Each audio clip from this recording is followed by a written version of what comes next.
Hey there, snack lovers! Welcome back to the channel. Today we are taking a crunchy journey into one of India's most loved munchies, Khara Boondi.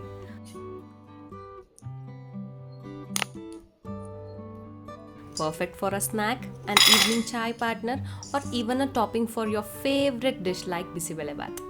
And trust me, once you start munching, you might have a hard time stopping. But hey, no one's judging here.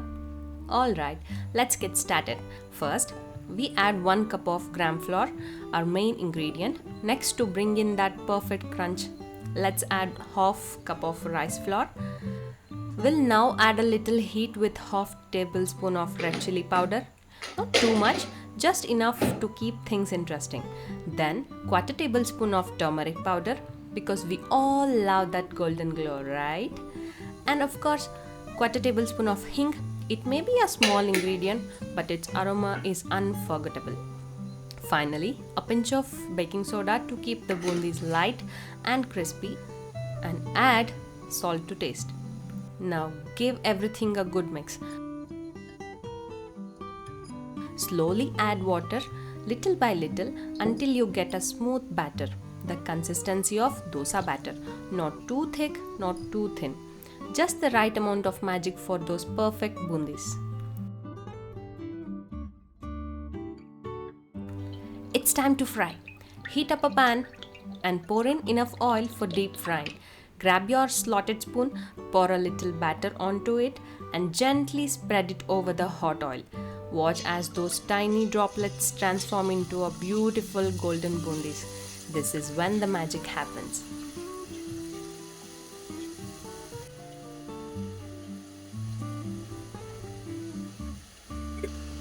Let them fry until they turn a perfect golden yellow, then scoop them out. Remember, fry in small batches so the bundis don't stick together. We want them to mingle, not form a cluster.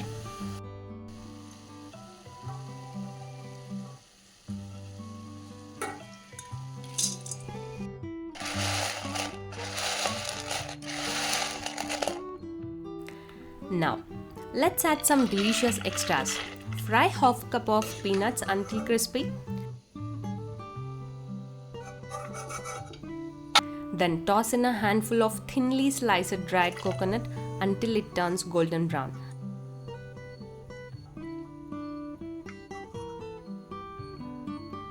Finally, fry some fresh curry leaves until they are perfectly crispy.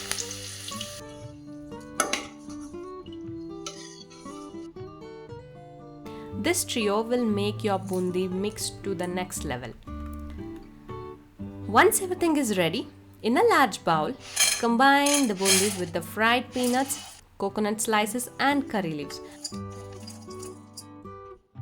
To spice it up, add half to 1 tablespoon of red chili powder depending on how spicy you like it, and 1 tablespoon of salt. Give it a thorough mix so every bite is full of flavor. And there you have it, crispy, spicy Khara Boondi, ready to be enjoyed. You can store it in an airtight container for up to a week. This snack goes perfectly with bisibelebath, anna sambar, or even as a tea time treat. You'll have a delicious snack ready in no time. Give this recipe a try and let me know how it turns out in the comments. Don't forget to like, share and subscribe for more crispy, yummy recipes. See you in the next video.